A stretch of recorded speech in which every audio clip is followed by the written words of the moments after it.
Pesach has three different names: the name that's used in the Torah, the name that is used in davening, and the name that we colloquially use to refer to Pesach. And each of those names represents a specific element of what Pesach is all about. In fact, they actually represent a process. Pesach is a process. It's the process historically of the birth of the Jewish people and the preparation of the Jewish people to receive the Torah, which of course is the defining moment of everything about Jewish life. So, if we have a look at the three stages through which a student really gets to learn properly, we'll understand that these three stages apply to the birth of the Jewish nation, as these three stages apply to us in our own lives, and these three stages are all represented by the three names of Pesach. There are three different names or descriptions that are used for Pesach. In the actual Torah itself, it's called the Festival of Matzahs. In davening, in addition to the fact that it's called Chag HaMatzos, obviously because that's from the Torah, we add the expression that it is the season of our redemption, of our freedom. And Beloshen Razal b'chem l'shem b'nei Adam nikroim gam kol shiva shmoines hayomim b'shem Chag HaPesach. And then in the writings of, let's say, the Gemara, and the way that we refer to it, we call it Chag HaPesach. So you have to say that Pesach obviously has one central theme, and that central theme, as we're about to discover, is made of three major components. And these three major components are reflected in these three names that we use to refer to the holiday. Not only that, not only are there three components, but it's more specific. Because even the order in which things are presented within Torah is in itself Torah, which means it's also a lesson. So that implies automatically that these three things, Chag HaMatzos, Zman Cheresenu, and Chag HaPesach, and what they represent, they follow in a particular order and in an order of importance as well. So the Chol Roish Bo'in and Chag HaMatzos, obviously Chag HaMatzos must be the most important name because that's the name that is used in Torah itself. Then you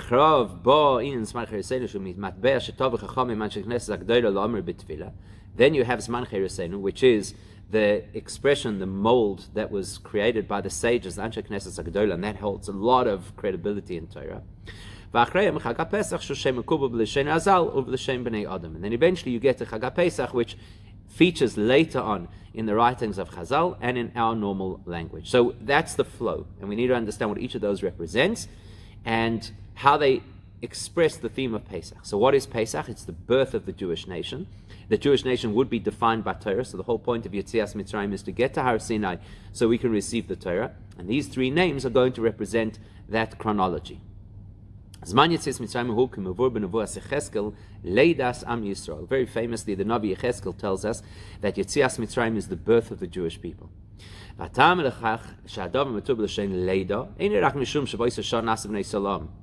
So why is it called a time of birth? Not only because this is when the Jewish people became a formal nation. Up until that time, they were officially an extended family. Because if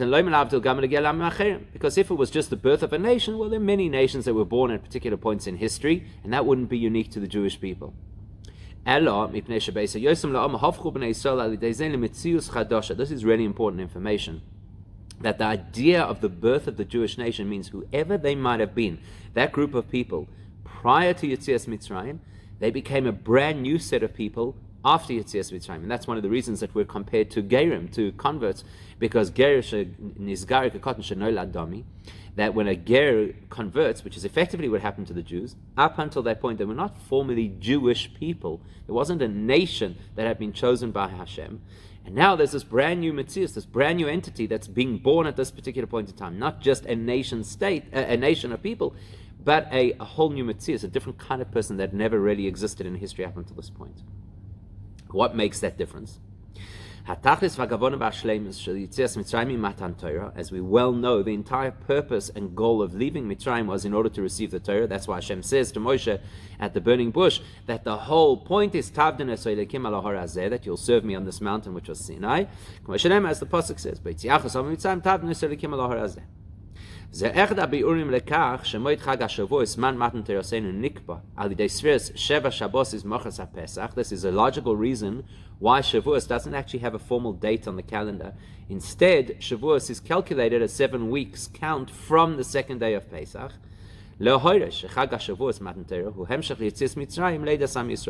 us that Shavuos, which of course is the time of receiving the Torah, is a continuum of what began at the time of Yetzias Mitzrayim. Why did we leave Mitzrayim? In order to get the Torah. What makes us into this Metzias Chadasha? What births the new Jewish nation, which is radically different to any other nation that preceded it or that follows it? The giving of the Torah.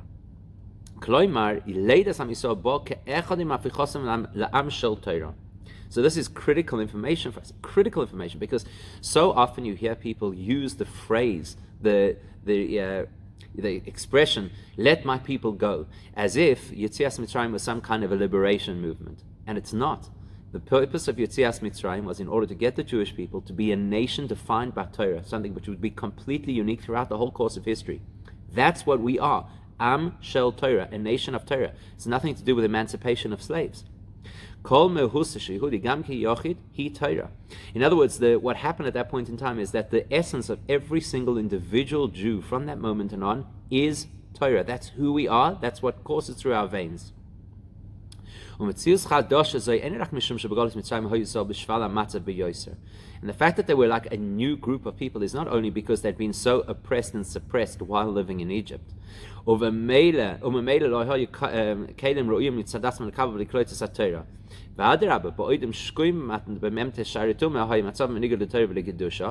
it's not just that, the Jews were in such a spiritually downtrodden place while they were in Mitzrayim. In fact, they were the furthest thing from anybody who should receive the Torah. They were on level 49 out of 50 potential levels of impurity. So that kind of flies in the face of being ready to receive the Torah. So obviously they had to be renewed or revamped or rejuvenated. It's much more than that.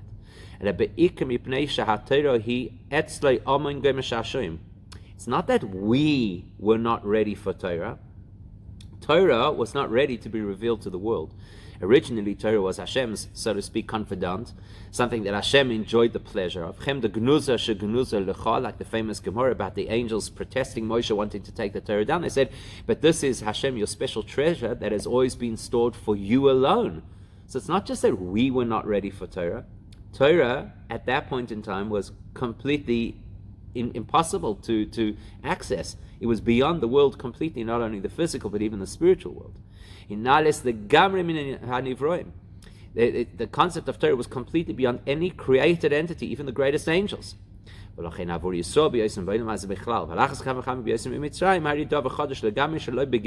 therefore, to take people and to move them to a place where they could now receive the Torah means you have to reconstitute these people completely. Because Torah is not relevant to ordinary people or ordinary aspects of creation, and certainly not to people who are in a spiritually depressed place. So in order to get those people to be ready to receive the Torah, those people have to be radically reconstituted. So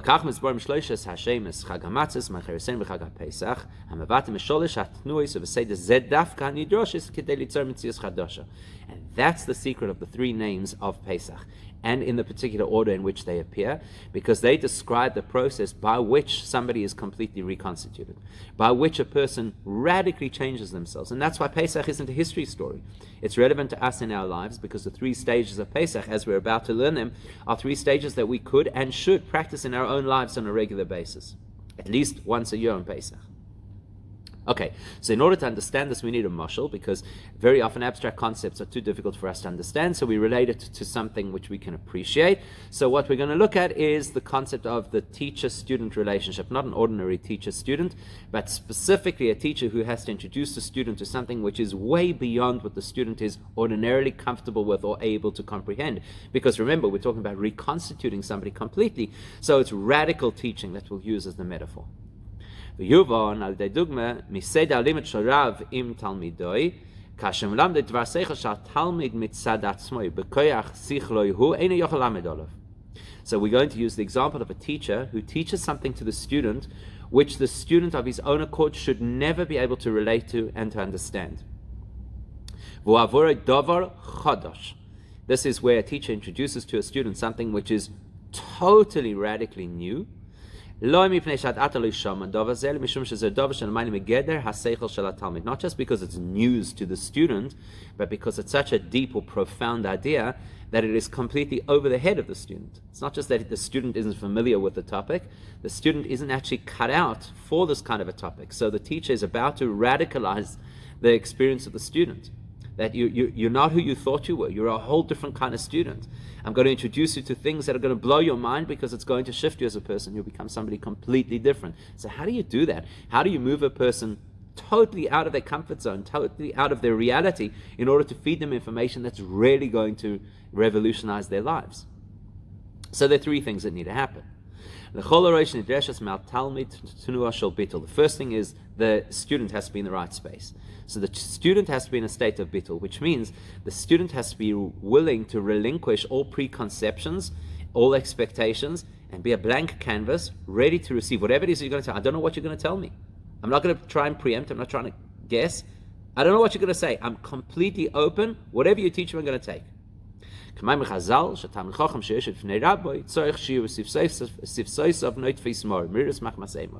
expression of the Gemara, when a Talmud sits in front of his teacher, his lips should drip with gall, which implies that he's in such a state of being overwhelmed and overawed by the experience.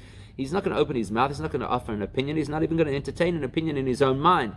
He's just overawed. Well, okay, let's hear what has to be taught. Similar to Rabbi Eliezer ben Hurkans, he's described as Boris Such Einem Abetipa. He was like the cistern that could just receive whatever came his way, and he would never lose a drop. Why? Because he never corrupted the information he was learning with his own perspective and his own views. So that's step number one. The student has to sit there absolutely open. I don't know what to expect. Whatever you give me, I'll just take it. Why do we need this?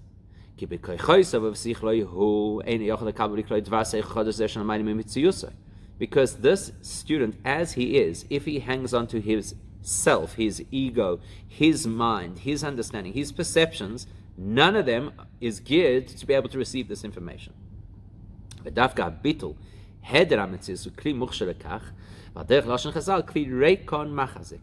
it's dafka by emptying himself of all his pre-existing knowledge, his preconceptions, his expectations. Empty it all out. Now you become, like the Chazal say, an empty vessel. Well, an empty vessel can always receive something new, whereas something that is already filled will cause everything else, whatever new comes in, to spill out. So that's step one. Step one is that the student has to be in a state of incredible bittul to say, I am ready to learn without any bias. But it can't stop at that point. So step number two. It's not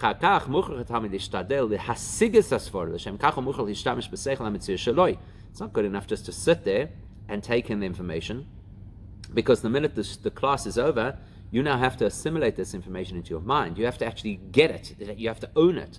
It has to become yours. It has to be something that you truly understand. So as important as it is to be a blank page while the teacher is teaching, it is equally important straight after the teacher finishes teaching to grasp it yourself, to talk it over in your own mind and say, what did I just learn? What does it just mean? How do I relate to it? So it's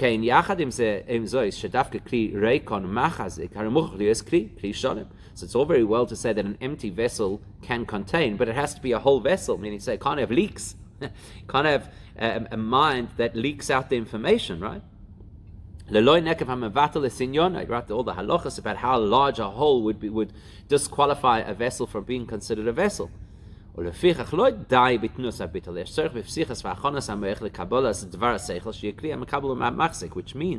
that in addition to the fact that the student has to sit there with complete openness, the student also has to be sure to activate his brain before the class starts, because he's going to need to absorb the information and understand it and assimilate it and own it. So to sit there as a blank canvas does not mean to sit there with a blank stare. It means to sit there with an open mind, but an active mind nonetheless. So that's stage two. And then stage three is the ultimate state is that the student masters the information to such an extent that he really understands things aligned with how his teacher understands. Even though,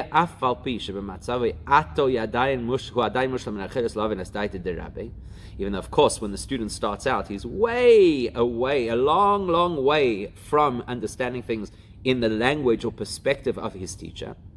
That's why the teacher has to tone down in the beginning what he's teaching, because he can't overwhelm the student. He's got to speak the language that the student can relate to. And of course, the full perspective that the teacher has remains mostly hidden during the course of the initial classes, because if I had to share all of that information with the student might not be able to understand it.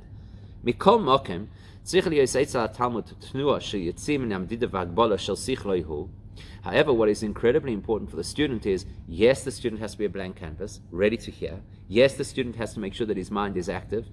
And what he also needs to do is to be prepared to step into another reality that he doesn't yet understand. He doesn't even know how to identify if it was in front of his mind. But he has to be ready for this. He has to be ready to say, I'm going to go into a journey that's going to transform me completely to the point that I'm going to see the world differently. I have to be ready to elevate my intellect into a different realm, which is the realm of the intellect of the teacher. So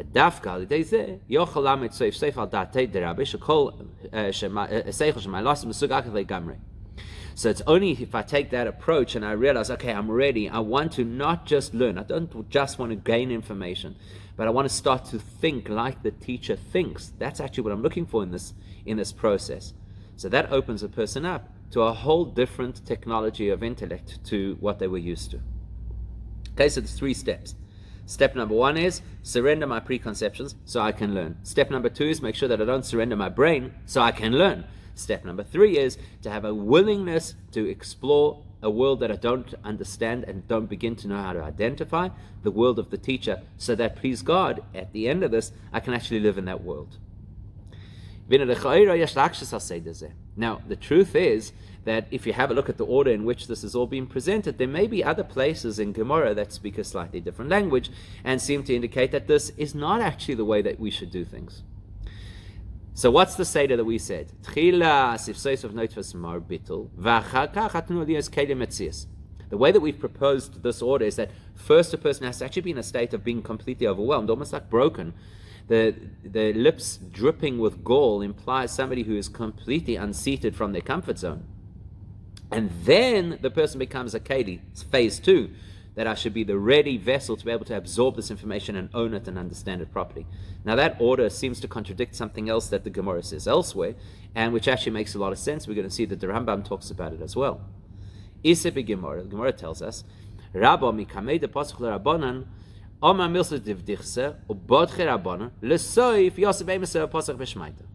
Rabbi, who was the greatest sage of the time, when he used to teach his students, first he would tell them something of a light-hearted nature, and that would cause them to laugh.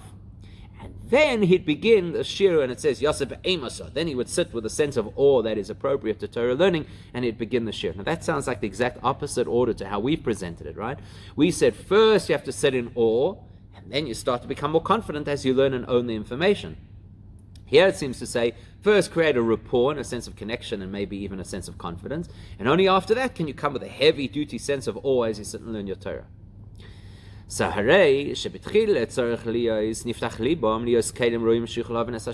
appears from the order of how Rabbi did things that first he wanted to turn the students into kelim, where they could actually hear what it is that he had to say. And only after that he introduced the notion of bittul. And we said the opposite. We said first you have to have bittul, and then you become a keli ready to learn. So which one is it? What we're going to explain is that there is an overarching approach that you have to take to learning. And that's what Rabbi's light-hearted comments are meant to represent. And what we were describing is once the learning process actually begins. The idea of Rabbi sharing this light-hearted thought before, because the Gemara does say that, before he would begin to teach,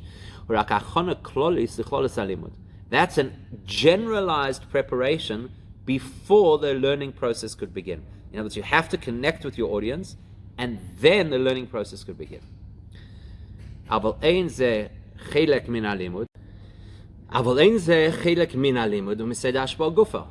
is just an introduction to the study. It's not the actual learning itself, because the learning itself has these 3 phases which we have begun to explain.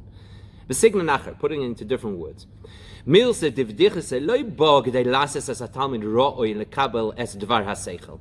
light-hearted comment that Rabbi would use, that's not what's going to turn the student into somebody who can receive, who can understand, who can appreciate the teaching. All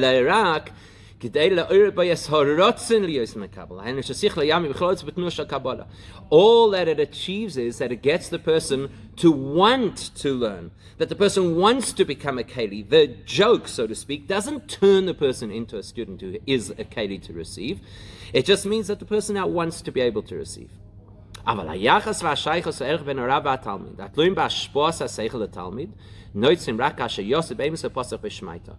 the real teacher-student relationship and all of the depth and development that's going to happen through that relationship, that only occurs after the student sits there in a state of bittul. Now I'm ready to learn.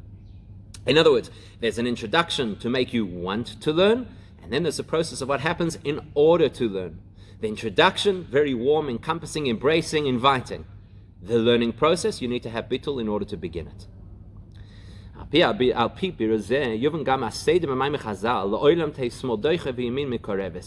on that, we can also understand a statement that the Gemara makes. Interestingly enough, it's a statement after the story of Elisha and Gehazi, where Elisha pushed Gehazi away after the way that he had behaved, and he kind of dismissed him from being his assistant. So the Gemara tells us you should always be careful that you draw close with the right, stronger hand, and you only push people away with the left, weaker hand. The mashma, so it implies from the way that it says, the way that it says, at first it says small doiche, that you push away with the left hand, and then it says you mean mikoreves, that you bring close to the right hand. So it actually sounds like the Gemara is in fact saying first thing to do is the pushing away part, the bittul part, and only afterwards the yamin mikoreves, the making a keli part. And the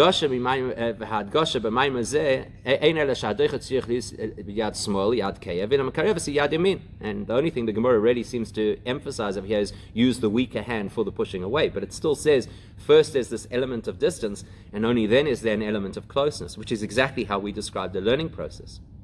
So maybe here we could ask a similar question. The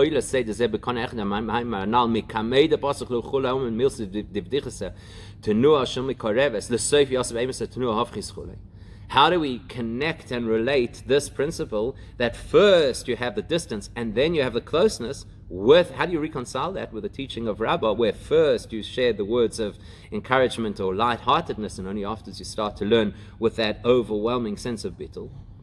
Besides the fact, obviously, that throughout all halachic issues, we always prioritize the right-hand side, and we always do things with the right first. So why now have we switched it around and we're doing something with the left first? And it's even more difficult to understand when you put it into context, because straight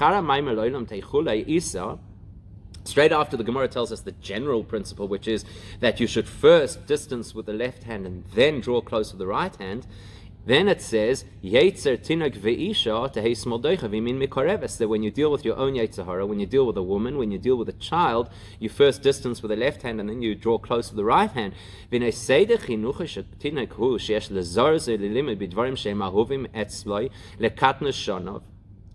How does this work? You're saying that first we distance a child? We know that the basics of education are that first you draw a child close and you attract the child with things that the child would appreciate and would like.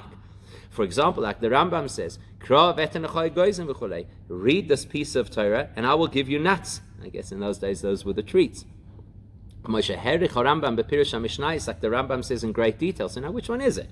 Is the idea to draw somebody close, like Rabbi did, with the light-hearted comment, or like the Rambam suggests in Chinuch, that you offer children things that will attract them, and only later when they mature, then you can start to talk about, how you break it down into bittul and commitment and so forth. How do you reconcile that with what we have said, which is that the first state of a student has to be a state of bittul?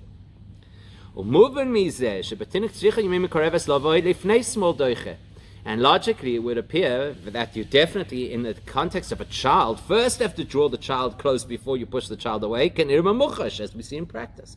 Any educator will tell you this. That if you try too hard to push a child away early on in the educational process, you'll achieve exactly that. You'll push the child away and they'll never come back. But based on the way that we explain it, that there's a distinction between what is the introduction before the learning process happens and then the stages of how the learning process happens, then it makes sense. When it tells us first you distance with the left and then you draw close with the right, that's talking about how you actually engage with and influence another person in practice. So as we've already described, when the person is engaged in that space, when they're already sitting as a student, the first thing we require is the element of bitul, and only after that do we have the element of drawing close. But we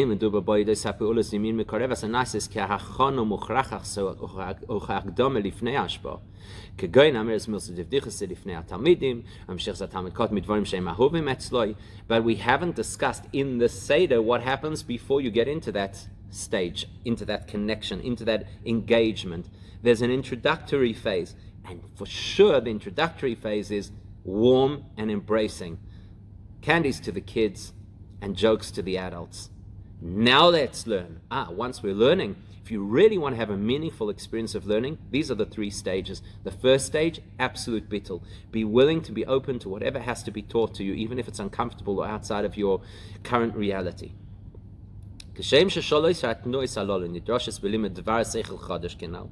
Now, in the same way, remember this was all a mashal. So in the same way as in order for a person to learn new information that is completely beyond anything they've understood or learned before, we need these 3 steps. Now,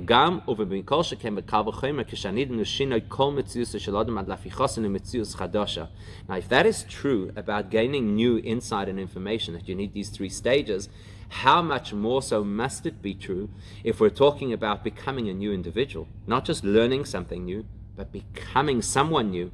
For sure you're going to need these 3 stages. So the same thing is going to apply to us when we talk about the birth of the Jewish people to become this Jewish nation. Where Yetzias Mitzrayim would culminate in this incredible moment of receiving the Torah and serving Hashem on Har Sinai, which would completely transform them into a new type of people. So the Yidden had to undergo these 3 critical phases. Phase number 1. In order for the Yidden to be able to receive Torah, which is the goal of Yetzias Mitzrayim, they needed ta'avdun, the willingness, the preparation to serve, to work. They had to work on themselves, as we know they did through the course of the 7 weeks, counting up to Shavuos.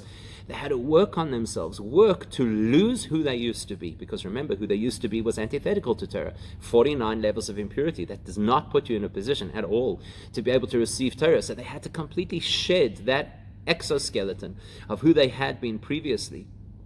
This tremendous bittul. V'oid inyan b'zeh ta'avdun. The expression that the Torah uses, that Hashem says to Moshe, Ta'avdun, they're going to serve me like an Eved. What's an Eved? An Eved doesn't have a personal agenda. A slave doesn't have an identity per se. The whole reality of the slave is only doing what is expected of him. Which is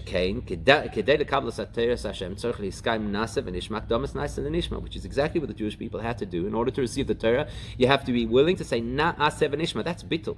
That is the first stage of all learning. Na'aseh, we're ready, we'll do exactly what it is that you want. Phase 2, though, on the other hand, and this is a very fine line. This idea of ta'avdun, of working to lose my old identity, working to do what Hashem says with absolute dedication, does not mean I break everything about myself. But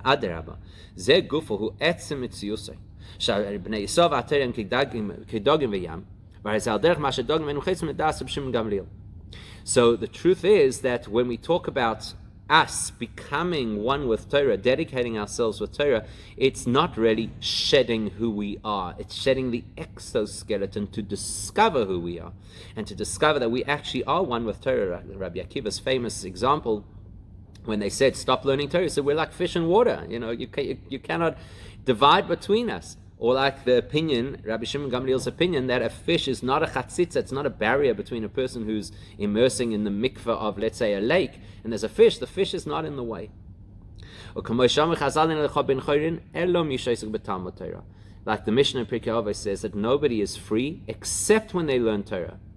How can you say that Torah makes you free? Torah puts so many responsibilities onto you. It has so many expectations. How could that be liberating?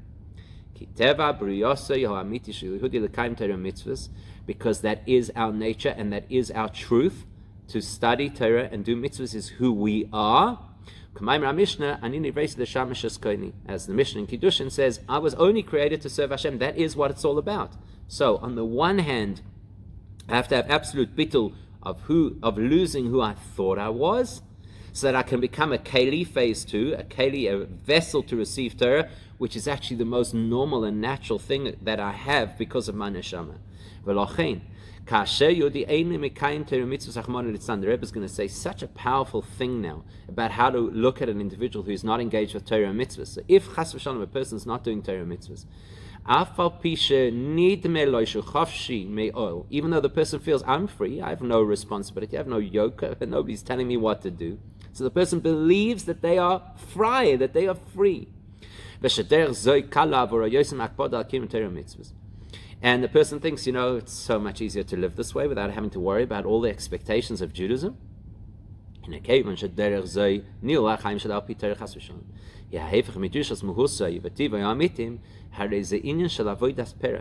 The reality, whether the person realizes it or not, the reality is that a Jewish person who lives in contrast to what the Torah wants is carrying the worst weight on them, because they're not living resonant with who they are. They feel comfortable. Many times people feel comfortable while doing unhealthy things. They feel comfortable, but they're at odds with their true self. Like the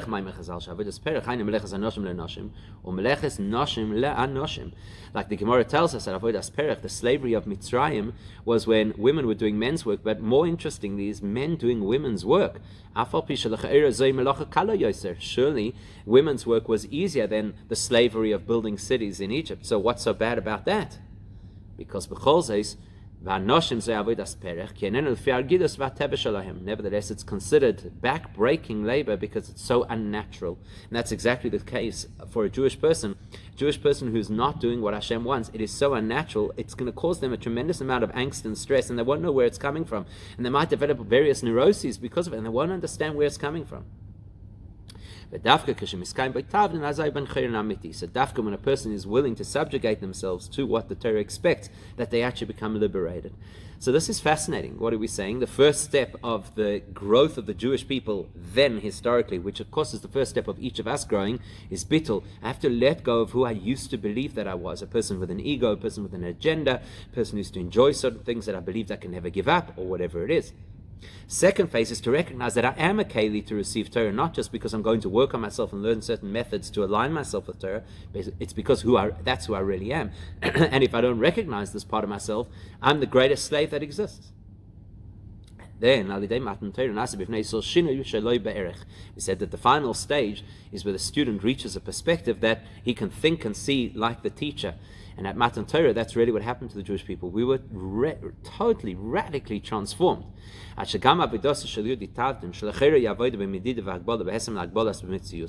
We were transformed to a point that even when a Jewish person does things, which obviously you can only do to the extent of human abilities, so I have all my limitations, we enter the world of the teacher, the world of the Noisen HaTorah, the world of infinite God. So my little bit of Torah learning that I do, and my few mitzvahs that I do, they all have infinite value because I step into Hashem's world.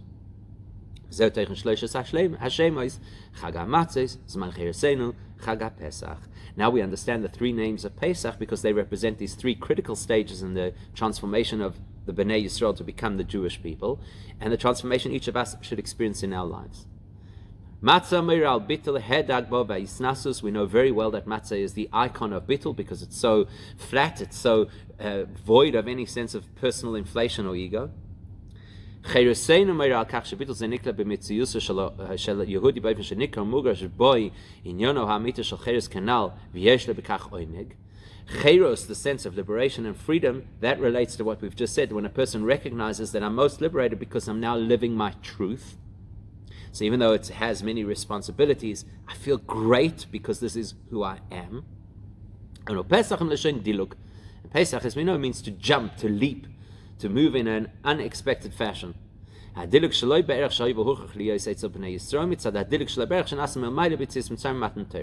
Which of course represents not just the fact that Hashem skipped over the houses of the Jewish people when he killed the firstborns, but that there was this massive leap that the Jews made at the time of Yetzias Mitzrayim, and more so at the time of the giving of the Torah. This movement of the Jewish people out of their reality as created people into Hashem's reality of the Creator, which is completely beyond any kind of limitation. So, Chag HaMatzos, the first step, bittul, willingness to accept. Zman Chayruseinu, the liberation of discovering that to be a keli for Torah is actually what life is all about. Chag HaPesach, to leap beyond my reality and enter into Hashem's reality through Torah mitzvahs. Achas hayirois mizeh ba'avodas Hashem shekolech od miYisrael, and then this is going to give us a very practical take-home message.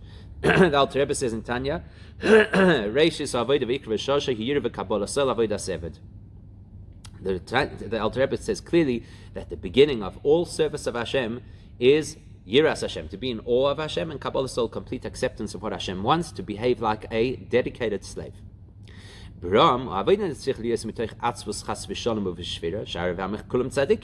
we're certainly not to walk around feeling overwhelmed and so heavy and depressed because we got such a big load of being an eved to Hashem and to be in fear and live fearful. That's not the idea at all. Except Alter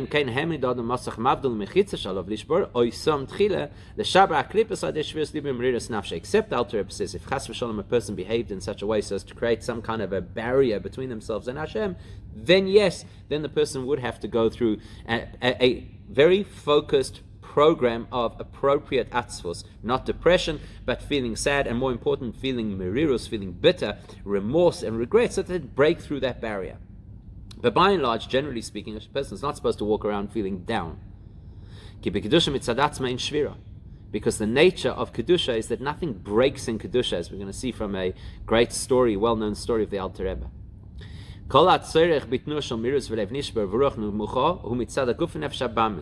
The only time that a person ever needs to deal with things like feeling broken, depressed, down, upset, remorseful is only when you're dealing with issues that relate to the animal soul and to the human body, the physical dimension of a person.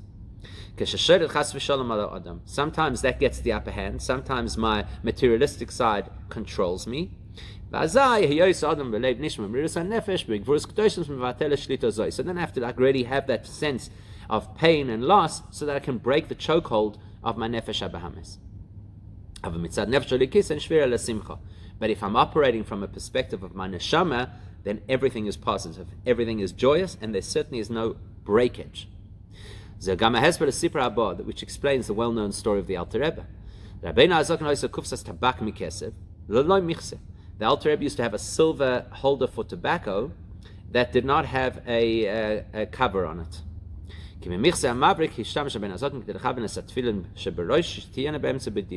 The top was very shiny, so the Alter Rebbe had removed it to use as a mirror to ensure that his shorosh tefillin were always in the correct place. So somebody once shared this details of the story in front of the Tzemach Tzedek. So he mentioned that the Alter Rebbe broke off the lid. The Tzemach Tzedek says, my grandfather never, his whole concept in life, his entire approach to life was never to break anything.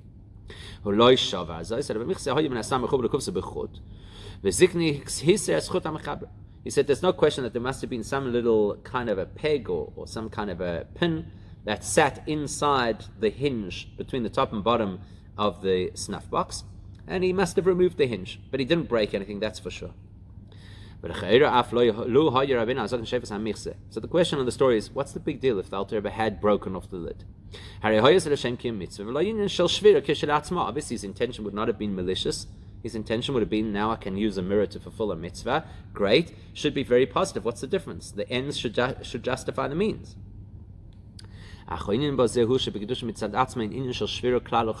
Tzedek wanted to imply that when there is Kedusha, there is no possibility, there's no concept of breaking.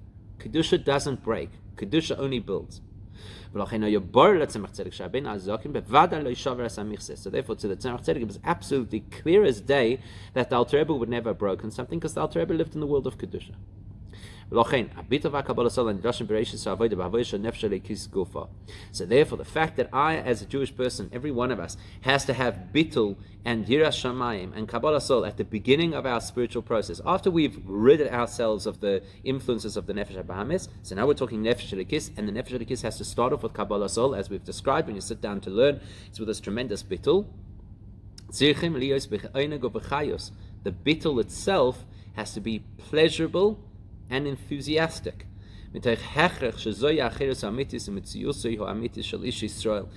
recognizing that this bittul is the real me, and it is the real freedom that I have.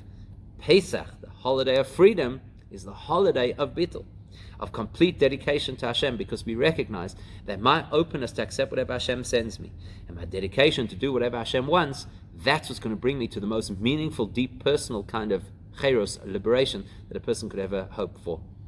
Mitzvah Hashem should have the ultimate chayros with Mashiach now.